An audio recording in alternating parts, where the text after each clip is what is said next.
हमें क्या क्या मिला है, propanone and butan two own.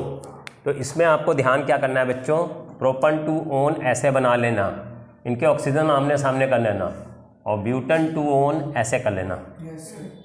ठीक है, अब इनके दोनों ऑक्सीजन हटा देना और वहीं पे डबल बॉन्ड पे कार्बन लगा देना। ठीक है, मैं इसको ऐसे ही बना रहा हूँ ऐसे स्थित, और यहाँ पे डबल बॉन्ड लगा के और कार्बन लगा दिए आपस में।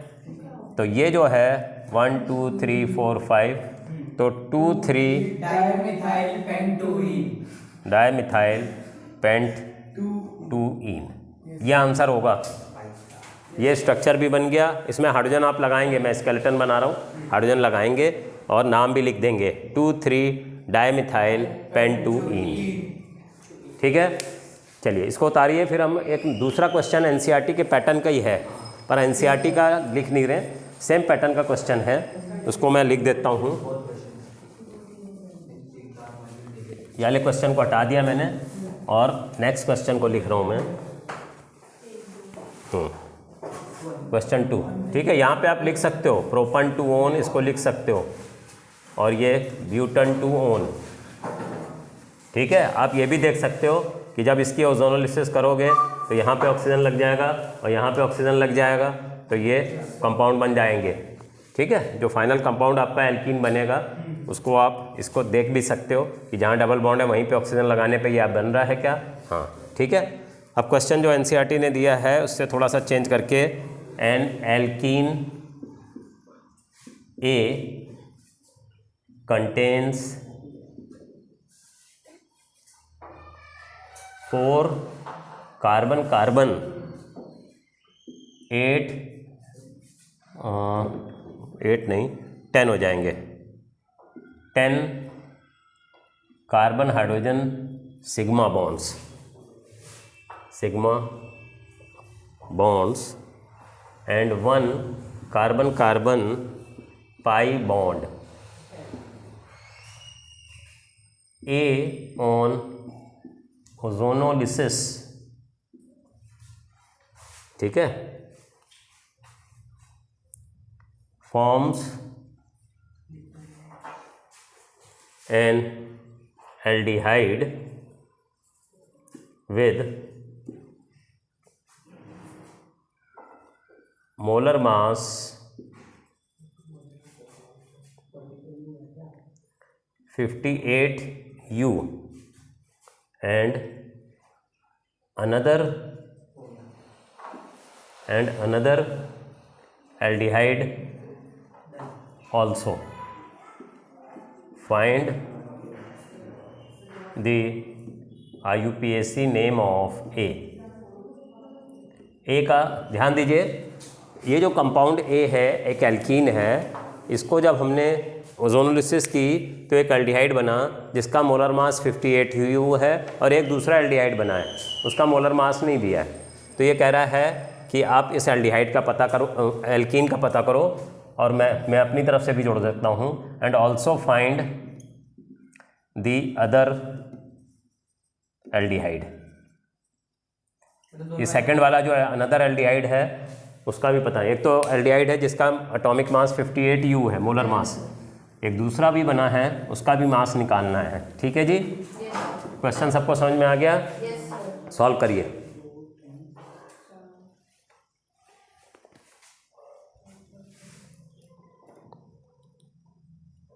Try to solve it.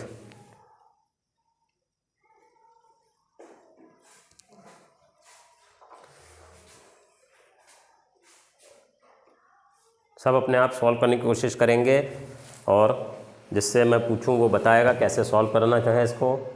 ठीक है,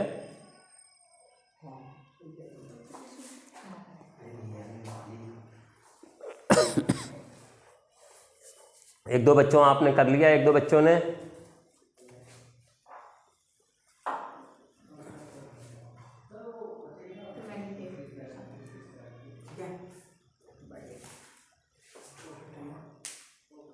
हाँ जी। तो जैसा जैसे ये कह रहा है क्वेश्चन में, पहले वैसे वैसे हम कर लेते हैं। ठीक है, इसने कहा है कि 4 कार्बन कार्बन सिग्मा बॉन्ड है। देखिए 1 एक सिग्मा बॉन्ड, 2 3 4, तो 5 कार्बन के बीच में 4 बॉन्ड्स आएंगे सिग्मा, और एक जगह डबल बॉन्ड लगेगा। अब इसने कहा है एटॉमिक मास 58 है, तो देखिए अगर 2 कार्बन वाला एल्डिहाइड होता है तो उसका मोलर मास निकाल लेते हैं। 2 कार्बन है, 12 × 2 = 24, एक ऑक्सीजन है 16, हाइड्रोजन 4 हैं तो 44, ये इसका मास होता है 44 मोलर मास। तो एक कार्बन और बढ़ाते हैं CH2 तो 58 हो जाएगा। तो 3 कार्बन वाला जो होगा उसका मास 58U आएगा, क्योंकि एक CH2 बढ़ गया ना। तो अब हमारे पास 3 कार्बन है तो 36, एक ऑक्सीजन है 16, हाइड्रोजन 6 हैं तो ये 58 आ गया।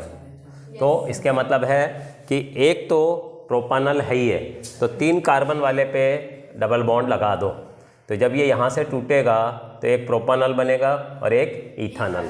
तो हमारा एल्कीन क्या होगा? पेंटुईन, क्योंकि इसने कहा है कि 4 सिग्मा बॉन्ड्स हैं, एक पाई बॉन्ड है, एक पाई बॉन्ड कह रहा है, पर पाई बॉन्ड हमको इससे पता चलेगा।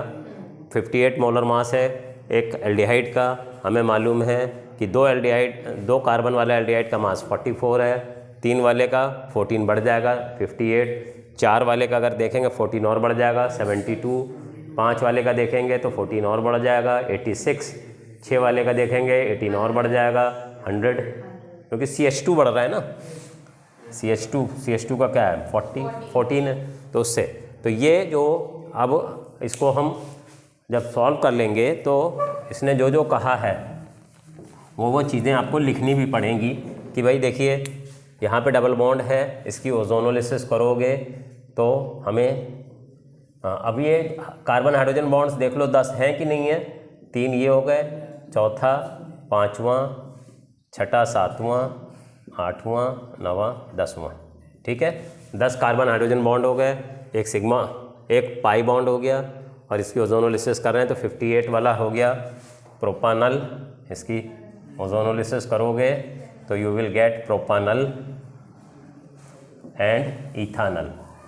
ओजोन देंगे, बाद में जिंक और वाटर देंगे, पहले तो ओजोन देंगे बाद में जिंक और वाटर देंगे सेकंड स्टेप में, ठीक है। तो आपको प्रोपानल और दूसरा वाला इथानल, ठीक है। इसमें हाइड्रोजन लगा दीजिए। हाँ जी बच्चों, कॉन्सेप्ट क्लियर हुआ या नहीं हुआ? सबको हो गया? चलिए अब नेक्स्ट पैटर्न का क्वेश्चन एक करते हैं। ये हम लोग ने कर लिया, एक नेक्स्ट पैटर्न का क्वेश्चन करते हैं।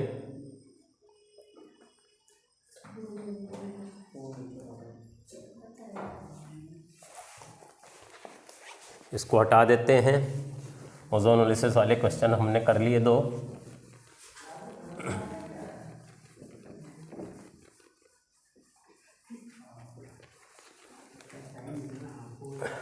नेक्स्ट क्वेश्चन हमारे पास है, ये कह रहा है what are the necessary conditions for a system to be aromatic. बताइए वंश, बताइए। What are the conditions for a system to be aromatic? Sir planar होना चाहिए, sp2 हाइब्रिडाइजेशन होनी चाहिए, और ये एक ही था जरूर है भाई प्लेनर है सर। वो 4n = 2 है सर।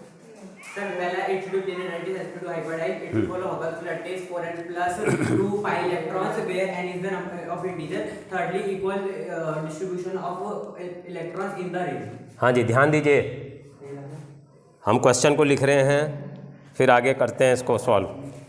क्वेश्चन 11th है NCERT का, ठीक है। What are the necessary conditions for any system to be aromatic, ठीक है। एरोमेटिक होने के लिए 3 कंडीशंस होनी चाहिए। एक तो कंपाउंड को प्लेनर होना चाहिए, दूसरी बात complete delocalisation of pi electrons in the ring होना चाहिए, और तीसरी हकल्स रूल फॉलो होना चाहिए। आंसर में पहली बात, the molecule should be planar. ठीक है जी, मॉलिक्यूल प्लेनर होना चाहिए, पहली बात। Number 2, there should be complete delocalisation of pi electrons in the ring. और तीसरी बात है कि it should follow Huckel's rule, it should follow Huckel's rule, that is 4n+2 pi electrons, it should have 4n+2 pi electrons. ये जो conditions अगर satisfy हो रही हैं तो इसके मतलब है कि वो कंपाउंड एरोमेटिक है। एरोमेटिक के लिए कैसे देखिए, जैसे बेंजीन रिंग है, बेंजीन में 3 डबल बॉन्ड है, ठीक है जी। प्लेनर के लिए sp2 हाइब्रिडाइजेशन होनी चाहिए, तो ये जो कार्बन है sp2 हाइब्रिडाइज्ड है, यहाँ भी H है तो ये भी sp2 हाइब्रिडाइज्ड है, सारे sp2 हाइब्रिडाइज्ड हैं तो प्लेनर हो गया। ठीक है, sp3 होता तो टेट्राहेड्रल होता, पर ये sp2 है तो ट्राइगोनल प्लेनर, ये भी सारे ही प्लेनर है। फिर दूसरी बात कह रहा है complete delocalisation of pi electrons. ये पाई बॉन्ड है, वो इधर भी शिफ्ट कर सकता है, ये इधर शिफ्ट कर सकता है, ये इधर, एक डबल एक सिंगल, एक डबल एक सिंगल, एक डबल एक सिंगल अगर है तो complete delocalisation of pi electron in the ring हो जाएगा। दूसरी बात यह है कि 4n+2 पाई इलेक्ट्रॉन्स होने चाहिए। यहाँ 3 पाई बॉन्ड्स हैं तो 6 पाई इलेक्ट्रॉन्स हैं, 6 pi electrons are there, are present. अब 6 हैं तो इसको 4n+2 को 6 के बराबर करना है, 4n+2 = 6, तो n की वैल्यू 1 ले लो तो 6 हो जाएगा। तो इसका मतलब it is following Huckel's rule. n की वैल्यू 0 1 2 3 4 ऐसे होगी, n = 0 1 2 इस तरह से होगी, फ्रैक्शंस में नहीं होगी, पॉइंट्स में नहीं होगी। ठीक है, अगर एक कंपाउंड मैं बोर्ड पे बना रहा हूँ, उसको आप देखिए और क्या वो एरोमेटिक है ये हमें देखना है, एरोमेटिक है ये देखना है हमें। ये कंपाउंड है,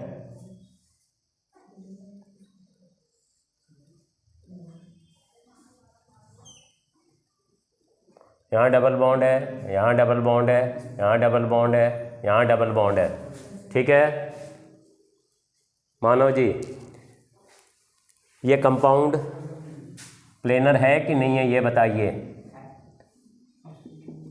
इसके कार्बन सारे sp2 हाइब्रिडाइज्ड हैं, सब sp2 हाइब्रिडाइज्ड हैं तो प्लेनर है। Complete delocalisation of pi electron in the ring हो रही है, double single double single double single double single, complete delocalisation in the ring हो रही है। पाई इलेक्ट्रॉन्स कितने, 8, क्योंकि पाई बॉन्ड्स 4 हैं तो पाई इलेक्ट्रॉन्स 8 हो गए। Pi bonds are 4 but pi electrons are 8, pi electrons 8 हैं। ठीक है, अब 4n+2 में अगर इसको रखते हैं, 4n+2 = 8, तो n की वैल्यू तो फ्रैक्शन में आएगी, तो Huckel's rule is not being followed, therefore it is not aromatic. 2 conditions पूरी हो रही हैं, तीसरी वाली नहीं है। जब तक तीनों कंडीशंस पूरी नहीं होंगी compound will not be aromatic. ये तीनों कंडीशंस पूरी होनी चाहिए। एरोमेटिक का फ़ायदा ये है कि हमें पता चल पाए कि उसका स्ट्रक्चर भी बेंजीन की तरह है, उसकी प्रॉपर्टीज़ भी बेंजीन की तरह है। ये उतार लिए। अब अगर ये स्ट्रक्चर मैं हटा देता हूँ, इट इज़ नॉट एरोमेटिक। ठीक है, एक और कंपाउंड मैं बोर्ड पे बनाता हूँ और उसको आप देखेंगे कि वो एरोमेटिक है कि नहीं है।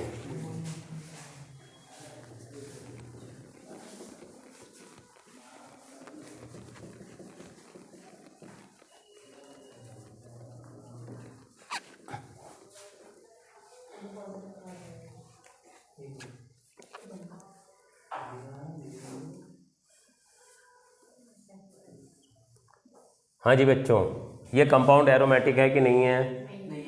नहीं है, नहीं है, क्योंकि डबल बॉन्ड फिर सिंगल फिर डबल नहीं है, तो कंप्लीट डीलोकलाइजेशन नहीं हो रहा है। और पाई इलेक्ट्रॉन्स कितने बन रहे हैं इसके अंदर? 4, तो 4n+2 में n की वैल्यू फ्रैक्शन में आएगी, तो वो भी नहीं फॉलो हो रहा है। और ये वाला जो है sp3 हाइब्रिडाइज्ड है, तो प्लेनर भी नहीं है, तो ये तो एरोमेटिक है ही नहीं। Is it okay? हाँ, इस तरह से चीज़ों को देखा जाता है। ये तीनों कंडीशंस आपको आनी चाहिए एरोमेटिसिटी के लिए, तभी वो एरोमेटिक कहलाएगा। इनमें से तीनों में से कोई भी एक कंडीशन अगर पूरी नहीं हो रही है तो compound will not be aromatic. ठीक है जी, हटा देते हैं। अगला क्वेश्चन देखते हैं, एनसीईआरटी का ही है। आप दूसरी सीट पे बैठो। क्वेश्चन है एनसीईआरटी का है, ये कह रहा है कि आपको ड्रॉ करना है cis and trans structures of hept three ene. Draw cis and trans structures of hept three ene. Hept three ene के सिस एंड ट्रांस स्ट्रक्चर बनाइए।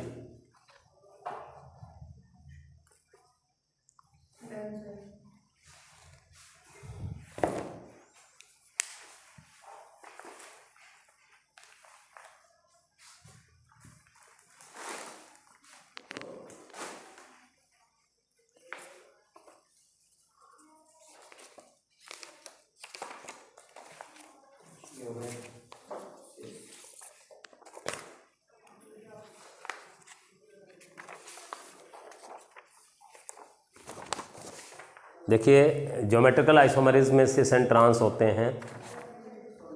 ठीक है, हेप्ट3ईन कह रहा है, तो पहले हेप्ट3ईन का स्ट्रक्चर बना लो। 7 कार्बन वाला होगा, ये हेप्ट3ईन हो गया। स्केलेटन में हाइड्रोजन यहाँ लगा लीजिए, हाइड्रोजन यहाँ लगा लीजिए, और इनमें अगर हाइड्रोजन लगाओगे, ठीक है, तो इस चीज़ को हम यूँ भी लिख सकते हैं, इसको H लिख दो और ये C3H7 हो जाएगा। इसको C के ऊपर इसका H दिखा दो और ये C2H5 हो जाएगा। हाइड्रोजन लगा के देख लो, 3 ये 2 ये 5, इसमें भी हाइड्रोजन 7। अब ध्यान दीजिए, जब भारी भारी एक ही साइड हो, डबल बॉन्ड के दोनों एक ही साइड, भारी भारी एक ही साइड हैं, तो सिस। चाहे हल्के हल्के देख लो, एक ही साइड है, तो भारी भारी भी एक ही साइड है, तो सिस। इसको हम कहेंगे हेप्ट3ईन। और अगर ट्रांस में कहेंगे तो इसका H इधर है और C3H7, इसका C2H5 ऊपर कर दिया और इसका H इधर ले लिया, तो ये हल्का है, ये भारी इधर है और भारी ये अपोजिट है, तो ये ट्रांस, इसको कहेंगे trans hept three ene. Is it okay? आपको ये भी याद रखना है सिस वाले की बॉइलिंग पॉइंट ज़्यादा होती है, क्योंकि उसका डाइपोल मोमेंट ज़्यादा है। इसका डाइपोल मोमेंट सेम डायरेक्शन में पॉइंट कर रहा है, ऐसे इधर है, तो इसका रिजल्टेंट डाइपोल मोमेंट इधर आएगा। It has higher boiling point, higher boiling point इसका होता है, as it is more polar,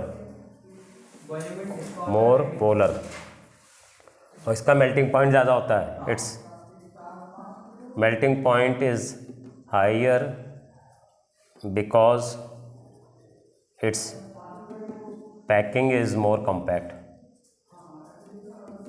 more compact. इसकी पैकिंग ज़्यादा क्लोज होती है, मेल्टिंग पॉइंट ज़्यादा होता है ट्रांस वाले का, पर इसका डाइपोल मोमेंट कम हो जाता है, क्योंकि एक डाइपोल इधर को एक्ट कर रहा है और एक अपोजिट में कर रहा है, तो कम हो जाता है। ये ज़्यादा वाला है, ये कम वाला है, तो अगर दोनों सेम होंगे तो डाइपोल मोमेंट 0 हो जाता, बट अपोजिट डायरेक्शन में पॉइंट कर रहे हैं इसलिए कम हो जाता है। इनका दोनों का डाइपोल एक ही डायरेक्शन में एक्ट कर रहा है, तो ये ज़्यादा पोलर होता है, इसकी वजह से इसका बॉइलिंग पॉइंट ज़्यादा होता है। क्वेश्चन तो पूछ लेते हैं, तो ये आपको मालूम होना चाहिए। ठीक है जी, एक क्वेश्चन इसी पे और हम देंगे, तो उसको आपको समझाना है। सर जैसे आपने C3H7 लिया है सर, इसमें हम C2H5 और C3 नहीं ले सकते ना, मतलब नहीं ले सकते। इसमें कहाँ CH3 दिख रहा है? तो फिर ब्रांचिंग हो जाती है ना, वो तो है ही नहीं, तो हम तो हेप्ट3ईन कह रहे हैं, सीधी चेन है, ब्रांचिंग इसमें है ही नहीं। चलिए नेक्स्ट क्वेश्चन देखते हैं। ये उतार लें, जिन्होंने नहीं किया है इसको उतार लें जल्दी से। एक क्वेश्चन यहाँ पे मैं लिख रहा हूँ। क्वेश्चन में है कि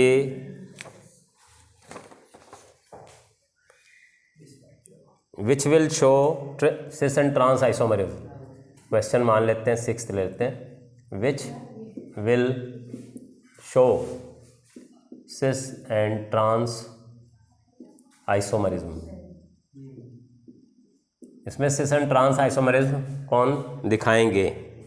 ठीक है, पहला हमने दे दिया CH3 whole twice C double bond CH C2H5, दूसरा दे दिया CH2 डबल बॉन्ड CBr2, और तीसरा दे दिया C6H5 CH double bond CHCH3, और चौथा दे दिया CH3 CH double bond CCl CH3। इन चारों को देख लीजिए। और ऑफलाइन में से तो आंसर आ रहे हैं, ऑनलाइन में से किसी के पास आंसर है तो वो बोले। हाँ जी, हाँ, जो दिख रहे हैं उसके अंदर आपको कोई आंसर आता है कि कौन सा सी वाला शो करेगा? शाबाश। और कौन शो करेगा? हाँ जी, सी शो करेगा और डी भी करेगा। और ए और बी का क्या हाल है? ए तो नहीं कर रहा, बी कर रहा है। बी भी नहीं करेगा। यस, जिनके ऊपर दोनों आइटम सेम होंगे तो वो सिस एंड ट्रांस आइसोमरिज्म शो नहीं करेंगे। ये तो इधर वाला तो ये है, बट इसके ऊपर दोनों CH3 लगे हुए हैं तो ये सिस एंड ट्रांस शो नहीं करेगा। तो दिस विल नॉट शो, क्योंकि अब इन दोनों में कौन हैवी है कौन हल्का है, क्योंकि दोनों ही सेम हैं तो ना कोई हैवी है ना हल्का है, तो इसलिए इसके केस में cis and trans isomerism show नहीं होगी। It will not show cis and trans. यही हाल इसका है, बी का भी। बी में भी सेम, एक ही कार्बन पे दोनों ग्रुप सेम अगर हैं तो वो सिस एंड ट्रांस नहीं शो करेगा। ठीक है, ये भी नहीं शो करेगा। ए और बी का समझ में आ गया? और सी वाले में सब अलग अलग हैं तो काम बन जाएगा। इधर एक है H, इधर CH3 है, इधर H है और इधर C6H5 है, तो ये सिस एंड ट्रांस शो कर देगा। और ये दोनों इधर क्या है? भारी भारी हैं तो अभी सिस है, एक को अपोजिट कर दो तो ट्रांस हो जाएगा। और डी वाला भी शो कर देगा क्योंकि उसमें भी ग्रुप्स अलग अलग हैं। इसके ऊपर एक तरफ हाइड्रोजन लगा लो, एक तरफ CH3 दिख जाएगा, उसमें एक तरफ क्लोरीन दिखा लो और एक तरफ CH3 दिखा लो, तो ये भी सिस एंड ट्रांस शो करेगा। ठीक है जी, इस पे ये भारी है और इस पे ये भारी है। Chlorine is heavier than carbon. ठीक है, हाँ, तो इसलिए ये ट्रांस है। अगर इसको घुमा लेंगे तो सिस बन जाएगा। तो इन दोनों में पॉसिबिलिटी है, तो सिस एंड ट्रांस उनमें नहीं होगी जिनमें डबल बॉन्ड वाले कार्बन पे आइडेंटिकल ग्रुप्स लगे होंगे। उतार लीजिए जल्दी से।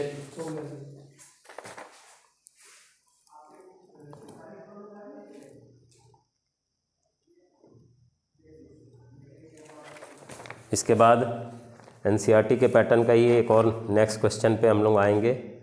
इसको जब आप उतार लेंगे, पहले जल्दी से उतारिए इसको।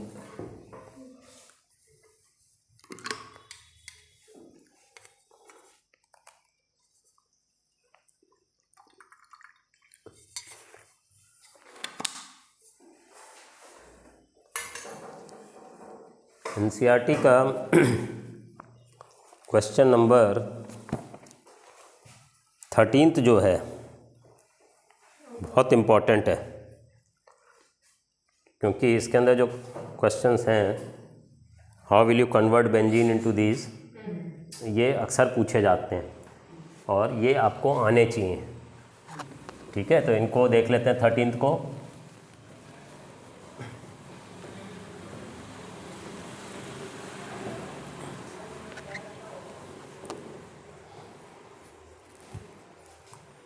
क्वेश्चन नंबर 13 NCERT का है और कह रहा है कन्वर्ट इनटू बेंजीन। क्या क्या है? पहला है para nitro bromo benzene. Convert benzene into, हाँ, convert benzene into para nitro bromo benzene. दूसरा दिया हुआ है meta nitro chloro benzene, meta nitro chloro benzene. तीसरा दिया है पैरा नाइट्रो टोल्यूइन और चौथा दिया हुआ है एसीटोफिनोन। ठीक है जी। तो इसमें आपको ध्यान देना है कि बेंजीन पे अगर पहले आप इलेक्ट्रॉन विड्रॉइंग ग्रुप लगा देंगे तो वो मेटा डायरेक्टिंग हो जाता है। तो यहाँ पे हमें पैरा चाहिए, तो पैरा में तो हम बेंजीन के ऊपर पहले ब्रोमो देंगे। नाइट्रो इलेक्ट्रॉन विड्रॉइंग है तो मेटा पे भेजेगा, तो पहले ब्रोमो देंगे। बेंजीन पे ब्रोमीन लगेगा FeBr3 के प्रेजेंस में, एनहाइड्रस। ठीक है, क्लोरीन लगाना है तो FeCl3 या AlCl3, तो ब्रोमीन लग जाएगा और ब्रोमीन लग गया, वो ऑर्थो पैरा डायरेक्टिंग है। अब NO2 आप दे सकते हो कॉन्सेंट्रेटेड HNO3 कॉन्सेंट्रेटेड H2SO4 के साथ हम दे सकते हैं। तो इसके ऊपर concentrated HNO3 plus concentrated H2SO4 दे दीजिए, NO2 लग जाएगा। वाटर अलग हट जाता है, उसकी दिखाने की ज़रूरत नहीं है क्योंकि कन्वर्जन है। ठीक है जी। तो ये फर्स्ट पार्ट हो गया। सेकंड पार्ट में क्योंकि मेटा कह रहा है तो नाइट्रो पहले लगाना पड़ेगा, और nitro concentrated HNO3 concentrated H2SO4 से होता है, नाइट्रेटिंग मिक्सचर। ठीक है, इसके साथ जब रिएक्ट कराओगे तो NO2 लग जाएगा बेंजीन रिंग के ऊपर, वो मेटा डायरेक्टिंग है क्योंकि इलेक्ट्रॉन विड्रॉइंग है। और फिर क्लोरीन के लिए एनहाइड्रस AlCl3 दे दीजिए, एनहाइड्रस AlCl3 प्लस क्लोरीन दे दीजिए। और जब क्लोरीन आप दे दोगे तो आपका क्लोरीन मेटा पे लग जाएगा, NO2 और क्लोरीन मेटा पे लग गया। ठीक है, थर्ड पार्ट देख लेते हैं। फिर पैरा कह रहा है, इसका मतलब है कि मिथाइल ग्रुप पहले लगा दो। बेंजीन के ऊपर methyl group Friedel craft reaction से लगेगा। एनहाइड्रस AlCl3 ले लीजिए, एनहाइड्रस AlCl3 लोगे तो CH3 बेंजीन पर लग जाएगा, टोल्यूइन बन गया, और फिर उस पर NO2 दे दीजिए कॉन्सेंट्रेटेड HNO3 कॉन्सेंट्रेटेड H2SO4 से। ये रिएक्शंस आपको याद भी रखने पड़ेंगे, प्रैक्टिस करनी पड़ेंगे और याद भी रखना पड़ेगा। तो ये आपका यहाँ पे टोल्यूइन हो गया और पैरा पे नाइट्रो हो गया। ठीक है, देख लो ये तीनों पार्ट हमारे हो गए ABC, और ऊपर से क्वेश्चन को हटा के D पार्ट ऊपर ही कर देता हूँ। एसिटोफिनोन बनाना है, वो भी फ्रीडल क्राफ्ट एसाइलेशन से आसानी से बन जाएगा। बेंजीन पे COCH3 लगाना है, वो एसिटोफिनोन होता है, तो फ्रीडल क्राफ्ट एसाइलेशन कर दीजिए। D में हम बेंजीन पे CH3COCl लगा देते हैं, रिएक्ट करा देते हैं, तो एनहाइड्रस AlCl3 दे देते हैं। ठीक है, COCH3 बेंजीन के ऊपर लग जाएगा, उसी को एसिटोफिनोन कहते हैं। यही एसिटोफिनोन है, बन गया।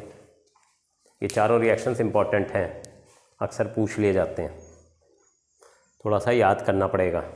इलेक्ट्रॉन रिलीजिंग है तो ortho para directing, electron withdrawing है तो मेटा डायरेक्टिंग, ये आपको मालूम होना चाहिए।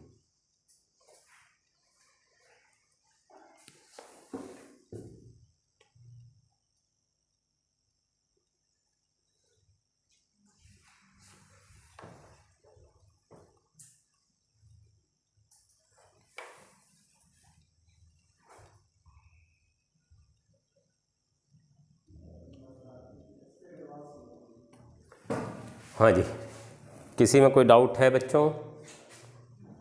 नहीं है? हाँ, ये रिएक्शंस याद रहने चाहिए आपको पर। हाँ, इसको इथेनॉल क्लोराइड कह देते हैं।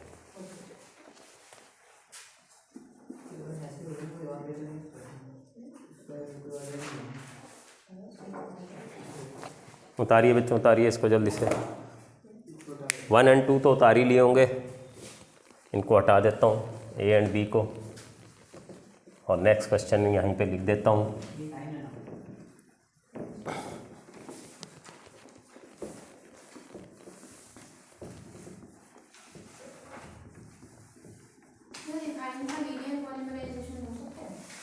होता है,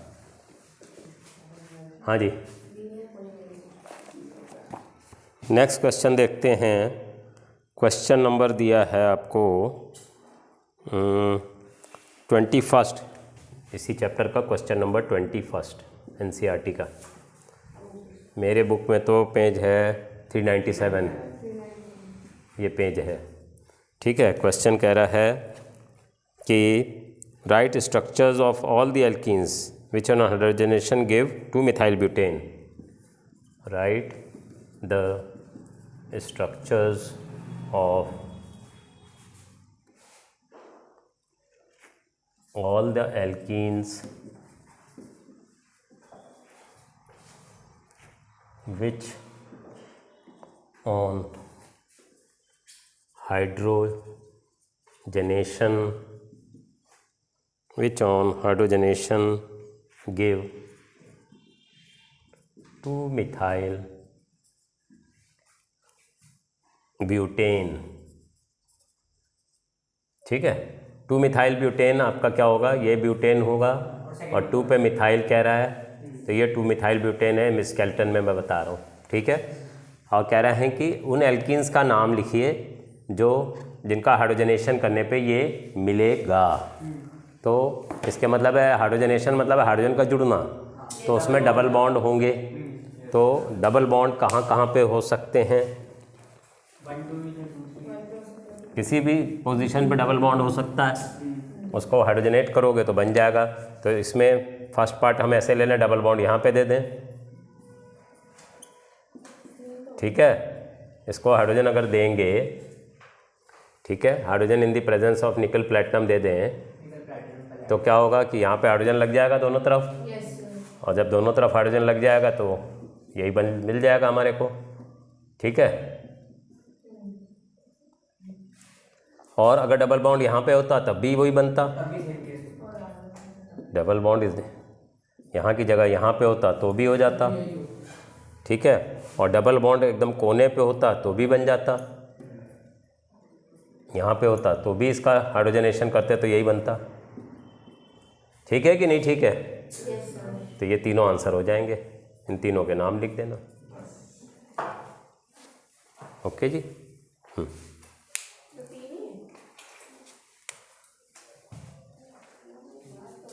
ठीक है,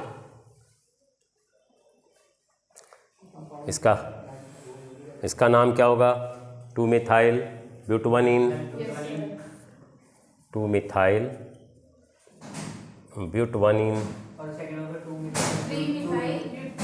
इसका होगा 2-methyl butene, 2-methyl butene, और इसमें कहेंगे 3-methyl butanene, 3-methyl butanene। उतारिए।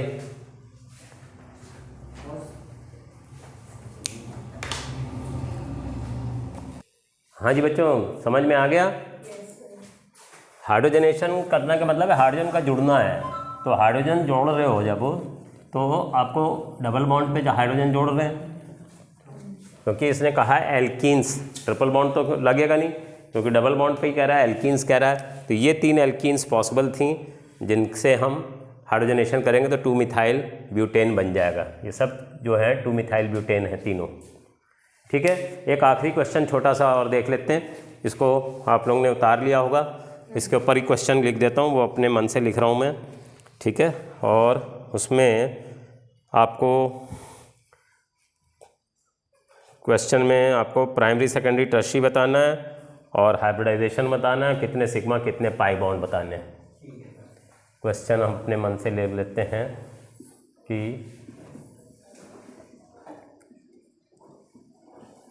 यहाँ पे CH3 है, यहाँ पे ट्रिपल बॉन्ड है, और यहाँ पे डबल बॉन्ड है। सबके हाइड्रोजन भी बना दे रहा हूँ मैं, और आपको बताना है पहला पार्ट है प्राइमरी, सेकेंडरी, टर्शियरी कार्बन्स, और दूसरा हाइब्रिडाइजेशन ऑफ ईच कार्बन, और तीसरा number of sigma and pi bonds. ये 3 चीज़ें बतानी हैं जो क्वेश्चन दिया है इसके अंदर, ये 3 चीज़ें आपको बतानी है। ये वाला बोर्ड साफ़ कर दे रहा हूँ, उतारिए।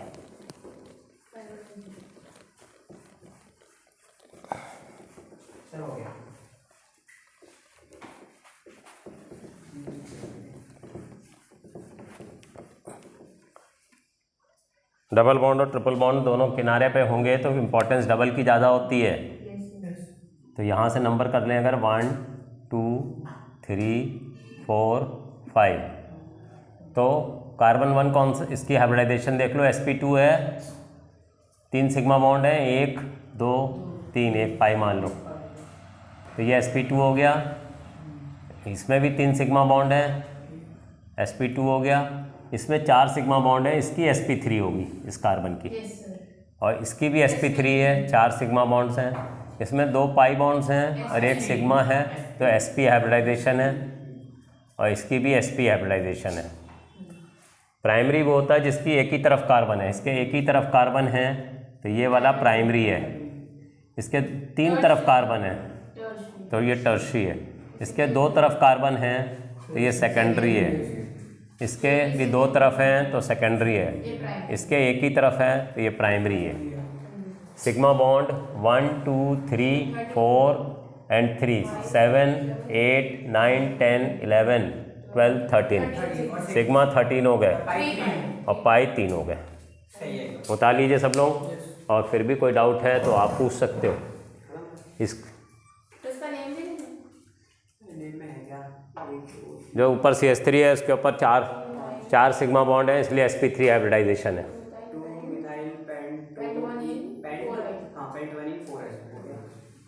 हाँ, ऊपर वाला जो है वो प्राइमरी होगा क्योंकि उसके एक ही तरफ कार्बन है, तो ये प्राइमरी है।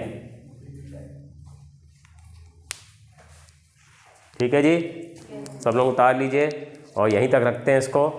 ठीक है, इसको प्रैक्टिस करिए NCERT के क्वेश्चंस को।